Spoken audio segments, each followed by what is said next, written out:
As usual, usual reminder that the recording is only of my screen that you guys aren't on and my microphone. So if you ask questions or type into the chat, it won't be part of the recording. So feel free to interrupt me if you have any questions or you want me to go over anything at any point. Um, and let's get started. So we're talking about generating patterns. We're going to start by looking at a way to kind of use math with what we've learned in P5. One of the things that's nice about programming is that it can do a lot of math for us. The thing that we have to do is figure out how we want it to do that math. So sometimes that's a little trickier than actually doing the math itself, but a lot of time as we get into more complicated math, we can just kind of describe what we want and the program can do it for us. So that makes it a lot easier than having to do math on our own. So we'll talk about how to set up the grid using a number of rows and columns and use some basic math to do that. And then we'll look at a few different ways to make patterns. We're going to first break down our grid composition and then create our nested loop to set up the rows and columns for that grid. And you can see the basic template here of what I'm going to go for. And so I'm going to write this out and kind of explain what's going on here as we go. So I'm going to make a couple modifications to this example, but you'll see when we preview this, this just makes a grid. It just makes a really simple grid. And if we want to make these kind of grid-based 2D patterns, we need to have a grid and then be able to draw shapes within each grid cell, sort of. So let's set up our grid first, and we'll talk about the math that makes that work, and then we'll go from there. So I'm gonna, like I did in some previous examples, I'm gonna change my draw function to just say pattern. So it's not gonna be rendering all the time. It's only gonna be rendering when I want it to. And then I'll go into setup and call the pattern function here. Um, and then I'm going to change my canvas a little bit. I'm going to make this fill up the window. So I'm going to change this to window width and window height. So that way the canvas, oops, will fill up the entire window. And so since I'm going to be using programming to do the math for me, I'm not going to have to worry so much about like round numbers and stuff like that.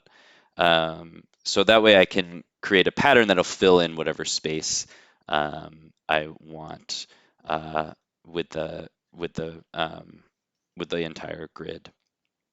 So then we're going to call this pattern function, and let's go ahead and add in a function mouse pressed.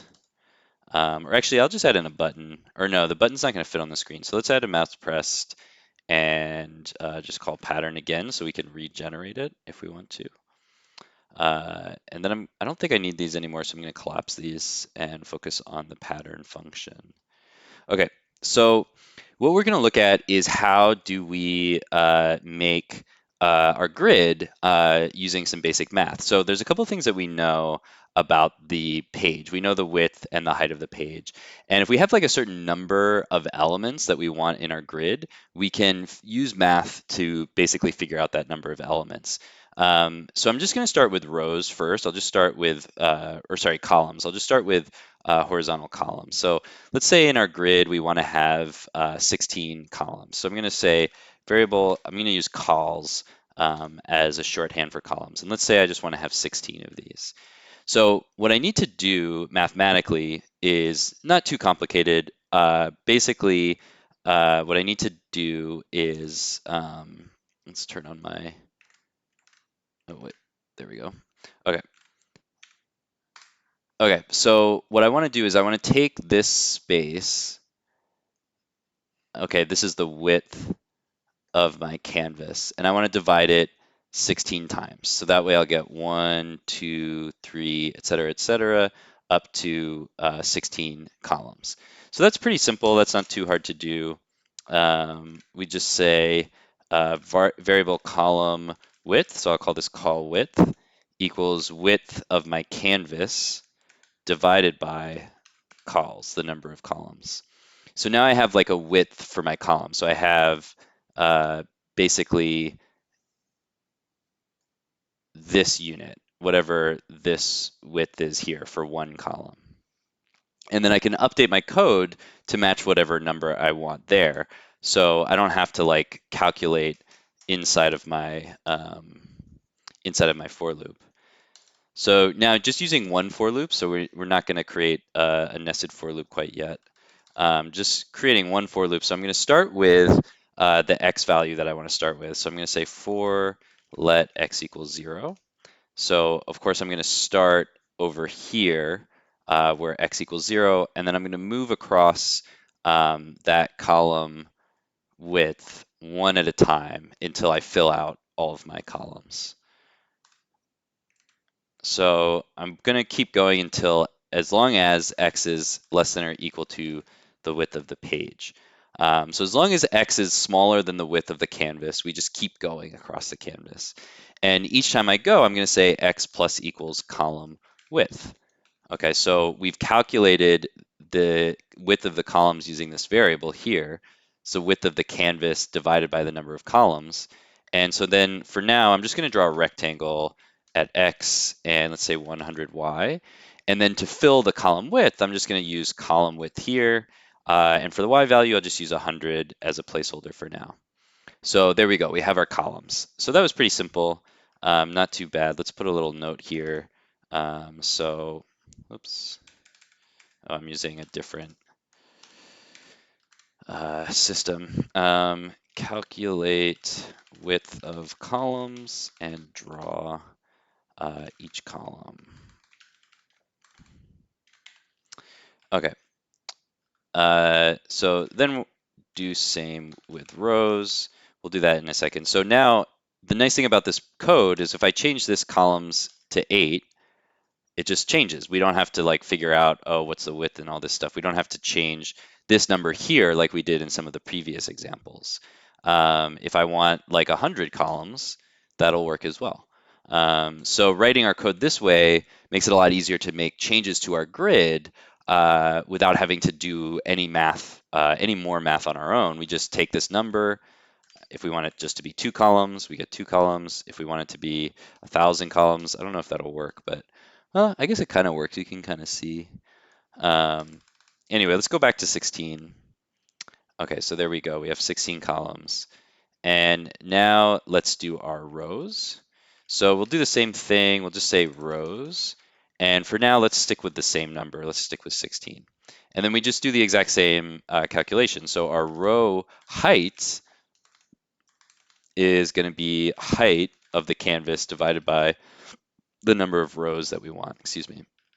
So now once we go for each column, and remember you could do this either way. You could go, we're going to go each column and then we're going to go down all the rows. And then we're going to go to the next column and then we go down all the rows. But you could do it the other way around. You could start on the first row and go across all the columns and then keep going. You could also do it backwards. It really doesn't matter how you do it. But we tend to do X and then Y when we talk about code. So that's what we're going to do here. So we just do the exact same for loop for let y equals 0. This time, of course, we're talking about horizontal, or sorry, we're talking about vertical instead of horizontal space. Y is less than or equal to height, and then y plus equals row height. Excuse me. So now we can move our little rectangle up here a little bit, and we can change a y here, and we can change row height here. And here we have our grid. And so now we have these little cells. So inside of our grid, we almost have like a little tiny version of the canvas for each one. So I'm going to set up another aspect of this in just a second, but let's again demonstrate. So if I change the number of rows, now we have more rows, but I can also just set the number of rows to the number of columns. Okay, that looks pretty good. Another thing I can do is I can set the number of rows relative to the width and height. So I could say, this is a little more complicated, but let's say I want the same, instead of having, here, let's do an example. So if I have the same number of rows and height,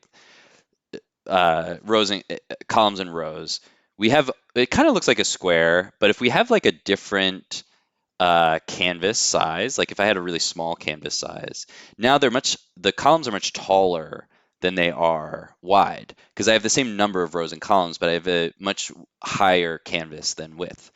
So that's one option. Another option, you don't have to do it this way, but another option, if we want to make sure that we have the same relationship between columns and rows, is I can use the number of columns and the relative size of the canvas to find out how many rows I want. So the way I'm going to do that, it's a little bit more complicated, but essentially, if I have a canvas like this and I have 8 columns, what I can do is say the number of columns that I want, so that's 8, times, and then I'm just going to get a ratio, the height divided by the width. So that's going to give me the relative number for the row relative to the width. So I'm just going to do height divided by width. So this gives me like a little ratio, and then I can use that ratio to figure out how many rows I need. Okay, so let's try this. So instead of rows equals 16, I'll leave that there because you can do it that way. That's fine. I'm going to say columns times, and I'm going to put parentheses to group this, height divided by width. So I'm going to get the ratio of the canvas, and now it's always going to be square. So the thing that's going to change is the number of rows, not the width of the row. But all of my calculations are still the same after this. So no matter how big or small my canvas is, I'm going to have square columns. I'm going to have square little grids. Okay. So again, you don't have to do it that way, but if you want to have squares, it makes it a little bit easier to kind of like have the pattern look the same each time. Um, this is a good way to do it. Okay, so this is our template. Oh, one more thing I'm going to add. So right now we can design stuff. We have a rectangle here. I can make a circle and say like, okay, I want a circle in the middle. So I'm going to say X, Y. Let's make it like 10. So, okay, there's a circle, but it's not quite in the middle. So let's add column width divided by 2. And let's add column height divided by 2. Uh-oh. Oh, I don't have a column height. I have a row height. Oops. There we go. So I can design within my system, but it may be a little bit easier, and it kind of depends on how you want to do it. But another way to do this is instead of using X and Y, I can just translate to each cell. So then I can just design as though each cell is its own little P5 section. So I'm going to comment these out. I'll leave them there. But what I could also do is I could translate to X, Y. And now, if I do a rectangle, instead of saying XY, I can just say 0, 0. And then I can say column width, column height. I keep doing that mistake. Let's do row height. Uh-oh. I forgot to push in pop. So remember, I have to push in pop if I'm going to do all these translations, because we're going to end up, they're additive. So I forgot about that. So there we go. We have our grid. So we can push, translate, do our drawing, and then pop. So I'll put some notes in here. So reset, transform.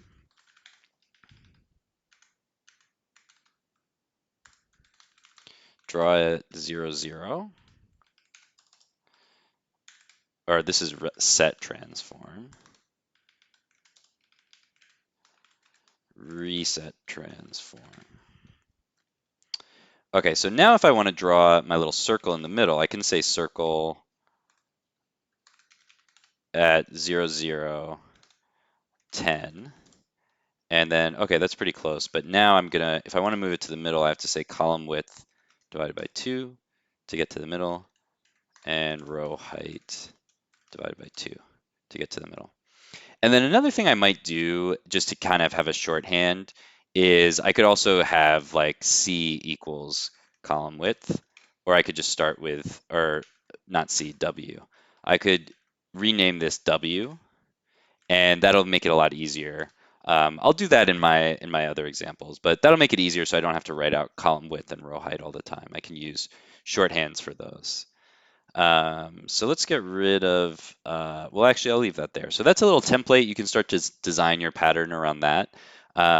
It's obviously, it's pretty straightforward. There's not too much going on in there, but you can start to draw whatever else you want in there.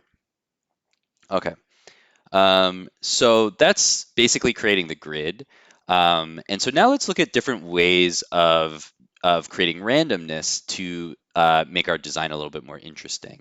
So there's a couple different ways to do this. One we've already covered a lot.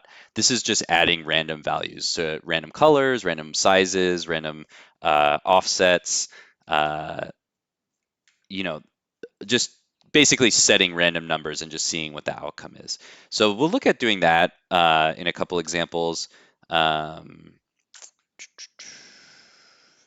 uh, but we can also do choosing different shapes or choosing different entire sections. So that's the second thing that we'll do. So let's look at a few different variations. And there's actually a couple kind of interesting patterns that I think we could use for this. So that one is varying size. That's pretty easy. There's another one down here somewhere. Or maybe it was here. Yeah, this one, where they're kind of getting larger, but also more spread out as they go down. We could do something like that. Um, yeah, there's a few different examples of these. So let's just look at like generating some basic randomness.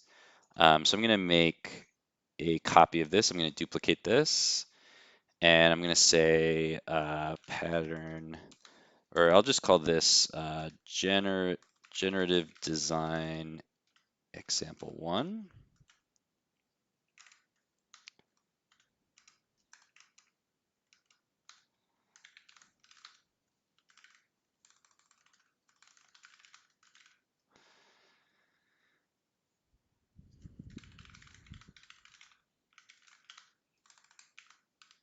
So I'm going to throw a few different examples in here. So let's get rid of our rectangle to start. So we just have some circles. Okay, and let's do the first bit. So we can just randomize the size a little bit.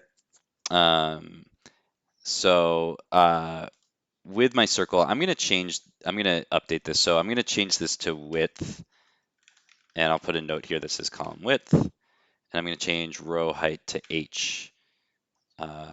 So that way I can write my code a little bit faster. So instead of column width, I have W. Instead of row height, I have H. But that still just refers to the width and height of each cell. So if I want to put a circle in the middle, I do width over 2 and height over 2. Okay, so if I want to change the size, I'm going to say no stroke for a second. Or no fill. Let's do no fill. I'm going to try to make something like this real quick. Although these are kind of like arcs that are not connected, but I'm not going to be that specific. Okay, so then let's choose a random size. So I'm going to say variable size is random, and I'll do between like 10 and 50. Or actually, let's do between 10 and width, so we don't go over the column width. Okay, so that's kind of interesting. Maybe I'll do width times 2, so some of them are bigger. That's a little chaotic. Let's just say width. Okay. So that looks kind of interesting, but one of the cool examples down here, uh, you can see they're actually getting bigger as they go down. So a way that we can do that is we know where we are because we know the Y value as we go down the page. So what if we set the bottom value to Y? Eventually it'll get bigger than X. So actually we don't want to do that. But maybe what we can do is map this value, or actually let's just add to it. So we'll map the Y value. And so we know that the Y value goes from 0 to height as we go down the page. And so let's just add a little bit. Let's just add something between 0 and 10. Okay, let's make it a little more dramatic. Okay, so we got to start out smaller then. Let's start out with like 2. Hmm. Okay, we're having too many. Okay, let's do width over 2. Okay, there we go. We're starting to get a little bit of a better example here. Although at a certain point, they're all kind of just like the same size. So let's even start at like 1 and maybe we'll just do like 10 here. Okay. And maybe we'll increase the size down here. Or no, let's do less here. Let's do 10. Okay, maybe 20. It's starting to look kind of cool. I guess this looks more interesting because they're like more filled in, and there's also some randomness on the Y. So maybe we'll turn off no fill and we'll say fill is 0. Okay, and then we can do some variation on the Y. Okay, so we're adding a little bit of randomness, so we get slightly different patterns, but they're not that different. But I bet if we actually increase, let's do more columns. There we go. That's a little bit more interesting. If we do a lot of columns, we start to get some more interesting stuff here. But now 10 and 20 is too big, so let's do 5 and 10. So we're getting some interesting patterns that way. We're still just using basic randomness.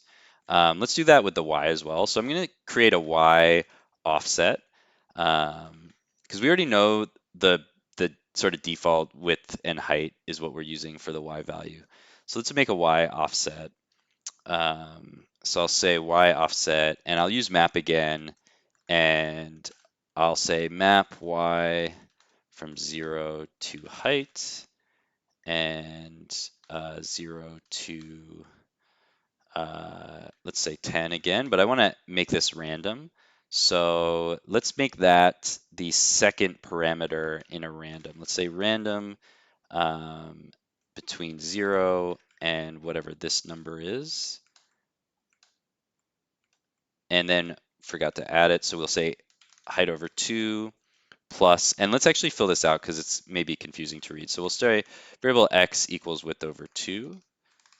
So our x starts at the middle, and variable y equals height over 2. So y starts in the middle, and then we add this little offset. Uh-oh. Oh, I'm redeclaring x. Okay, I can't do that. Actually, this is a good thing to cover. So I already have x and y, so I can't redeclare them. Something that a lot of programmers will do when they run into this situation is just put an underscore between this one. And I'll put a little note here, move to center of grid cell. I could also just like offset the grid here. Why don't we do that instead, actually? Let's get rid of these. Let's just say translate x plus width over 2, y plus height over 2. And then we can just use 0 again. There we go. Okay, so now I have 0 y offset. That's a little bit simpler. And so now you can see that stuff is getting a little more spread out as we go down the page. So that's kind of cool. I can increase this number to get it a little bit more dramatic. So you can get some kind of different interesting patterns that way. So a lot of it you could just like try random stuff and see what happens, but some of it is like saying, okay, what does this look like? And what's happening? Like what are they doing to make it look that way? So like looking at this pattern, I haven't recreated this exactly because it's a little bit more complicated, but essentially at the top, it's just a grid. All of these dots are in the same place and they're the same size. And then as we go down each line, you can see there's some randomness to the size of the dots as they get added. And then there's some randomness to the amount of space in between dots. They're being a little bit smarter by making sure that there's no overlap. I'm not going to worry about that for now because I actually kind of think this looks cool. If I even make this even more dramatic, I actually kind of like that. It's kind of interesting. So, you can try to recreate something, but maybe you'll end up somewhere else that's a little bit more interesting. Okay, let's add a little bit of randomness to the color, and then we'll go on to a different section. Okay, so if we want to randomize the color, we're going to have to change the fill up here. And so we could just do random numbers like we've been doing before. So we could say variable r is random between 0 and 255, and then just do that again for G and B, RGB, and then add those to our fill, red, green, and blue. And so now we just have a lot of different random colors. Let's turn off the stroke for a second.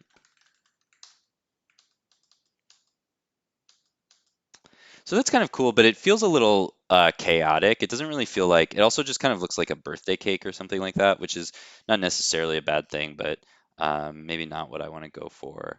I also kind of want to make the background a different color, but I guess it's fine. I'm not going to worry about that. So there's a couple ways that we can adjust the color to make it more interesting. We can set a palette. So we looked at how to do this last time, where instead of just having a completely random color, we adjust the randomness so that there's some sense to what's going on. So for example, I could say I don't really want a lot of red in my design. So if I take out some of the red, then I get more blues and greens. The problem there is I have like a low value for red, so that's why I have a lot of darker colors. So I could also set like a minimum for red, and then I could move my green and my blue up above that minimum so that basically nothing is red. Actually, I'd have to move green and blue up to the red maximum to make sure everything is at least a little bit green and blue and no red. Another thing I can do again is do some mapping. Actually, I want to make the size a little bit bigger now. Let's do like 20. That's cool. Okay. So we could do some mapping again, just like we did with our Y offset. We could make a Y offset for our color. So I could add, let's say we want it to be more green as we go down the page. Let's restrict our greens and blues a little bit. I'll do like 150 as the max for green and blue. So it's a little more, it's a little less bright. But I could add to green. So if with green, I could say plus map Y again from 0 to heights. And let's do 0 to 50, or let's do 100. So we're going to add extra greens as we go down the page. And so it's almost creating like a little gradient. So that's kind of cool. And it kind of looks like raindrops or something like that. There's some kind of interesting things that you could kind of relate this to. So yeah, those are the different kinds of randomness that we can add just to like basically take, we're still only drawing one shape. We're only drawing this one circle. We're not even drawing any other shapes. We're just drawing one circle per grid and then adding randomness to kind of get some different interesting effects. So that's one way to go about it. Another way to do it is to make some random choices. So some of the other ones I wanted to look at, um, this one is actually just, there's no randomness here. This is just like different elements. But I do want to, actually, I still want to kind of go over this because it'll be a good way to show how to figure out how to make the design. So let's do that one in a second. But this is a good example of like one where there's random, but there's different choices. So different grid cells could be filled up with different things. This one is pretty complicated, so I don't want to attempt that and then take too long. So I'm going to do something a little bit more simpler that has a similar vibe. Let me see if I can find one. I think this one, these are all connected though, because I'd have to know how to connect it.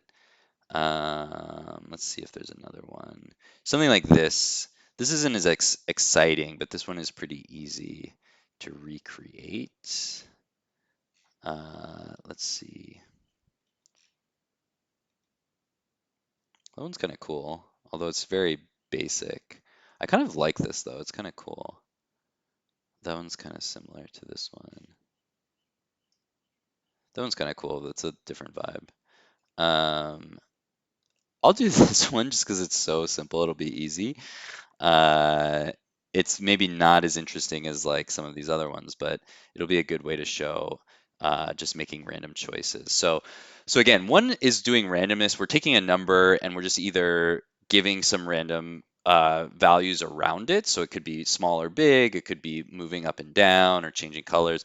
But another way is saying, if we look at this design, um, there's basically a few different elements. This is actually kind of just like random stuff. This is maybe not the best example. Let me see if I can find a better one. Oh, that one's kind of cool. Let's see. That one's nice.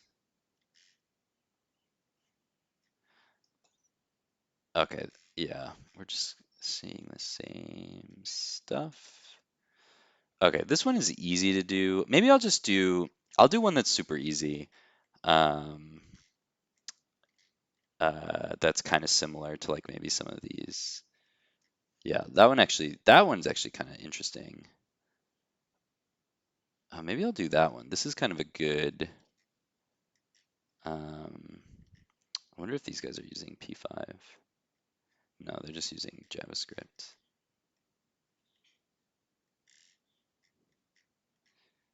These are pretty cool. Um, but I want to do this one on the right because I think that's kind of interesting and I think it'll be a good way to show how this might work. So this one on the right here, I'm going to open this image.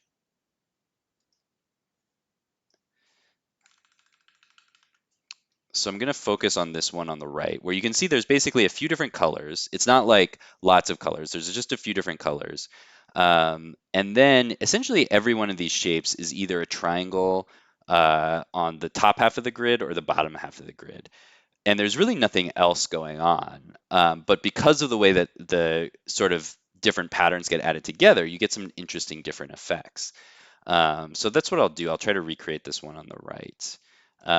So I'm going to start from my template. So I'm going to save this and go to open up my generating patterns template. And I'm going to duplicate this one. And I'll call this generative pattern 2.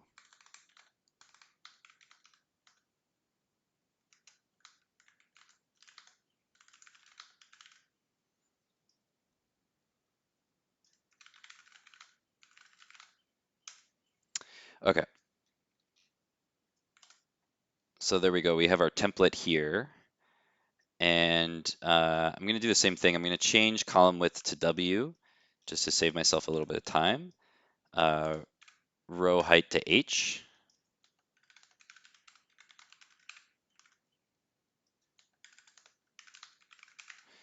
So then I'll replace W here. I'll replace H here.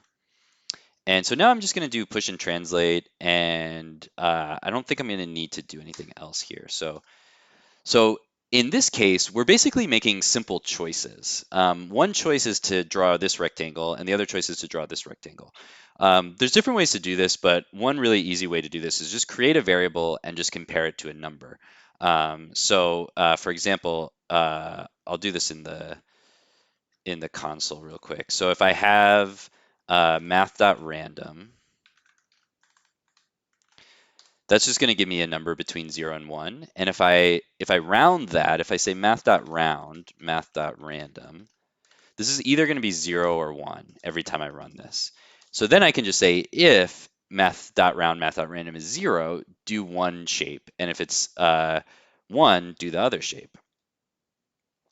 So I'm going to create a variable called which, I'll just call this which triangle. And I'm going to set this equal to round. P5 gives us round instead of math.round. And then random. And then that's it, because I'm only going to have two different types of triangles. So if which triangle equals 1, or let's start with 0 since it comes before 1, we're going to draw top right triangle. And else, and actually there's only one other possibility here. We'll draw the bottom left triangle. Okay. let's look at the image again. You know what? I just realized that it's always drawing both triangles. It's just changing the color. Um, well, I'm still going to show this and then we'll just fix it in a second. Oh, and I'm running out of time. I'll try to wrap this up quickly. Okay, so if we want to draw the top right triangle, so let's figure out how we would draw a triangle. So we have each one of our cells, and if I want to draw this triangle, I need to start at 0, 0 for the cell. I need to then go to width of the cell for x and 0, y. That's my second point of my triangle. And then I need to go down here to width x, height y. So both width and height. And then, so that's one triangle. That's the top right.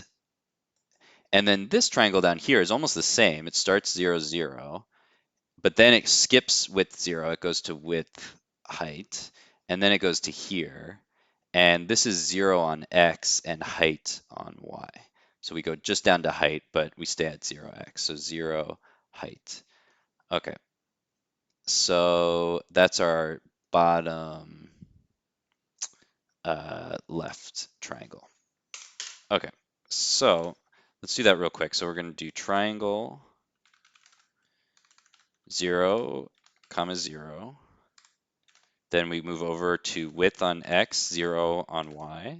Then we stay on width on x and move down to height. And I'm just going to copy that and paste it down here. And we know for our bottom left triangle, we skip to width, height, and then we move backwards on x to 0 and stay on height. Okay, so now we got these random triangles, so that's looking pretty good already.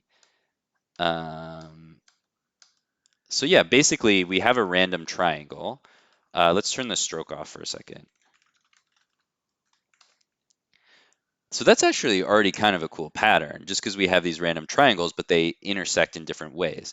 So now we're going to choose random colors, but instead of just using completely random values, which are unpredictable, which kind of give you that gradient look, we're going to choose random colors from a palette of colors. So for this one, I'm going to say there's 4 colors. So choose from 4 colors. So I'll say variable which color. You don't have to say it like this. I don't know why I'm using which, but it just makes it sound like which color am I picking. But you could call it whatever you want. So this one I'm going to round, and then I'm going to do random 0 to 4. So I have 4 choices. So I'll say if which color equals 0, then else if which color equals 1, and else if which color equals 2, and then the final one is just else.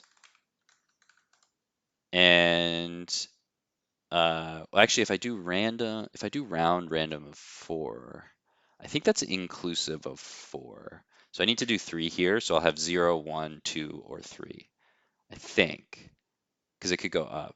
Yeah, okay. So anyway, so I'm just going to say fill here. I don't really need to set a variable for the fill this time because I'm just going to set a fill. So I'll say blue for the first option. Let's do fill is orange for the second option. Let's do fill is pink for the third option. And fill is purple for the last option. Okay, so now you can see we have a palette. Instead of like a gradient of lots of different colors around the same area, we have specific colors, but we choose them randomly. So that's how we get this kind of nice color palette. So as I mentioned in the original pattern, it actually has triangles everywhere. So it's always drawing both triangles, but it's choosing a random color probably twice. I kind of like the way this looks, but I'm going to make a copy of this and just see if I can get that exactly right, and then I'll be done. So let's duplicate this real quick, and let's call this pattern to B. And so they're always drawing a triangle, so we don't need to ask which triangle to draw. So let's just get rid of this stuff.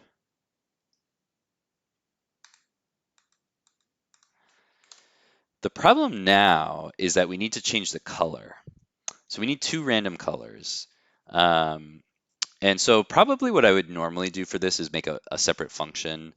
Um, but that would be kind of confusing. So let's just copy and paste this code. So I'm just gonna go down here, choose another color. And I don't have to redeclare which, but I'll just set which to something else. And there we go. So now with this one, I can have some like squares and different kind of patterns. And this is cool. It kind of looks like a quilt or something like that, but it's generative. So every time I run this, I get a different pattern. Okay.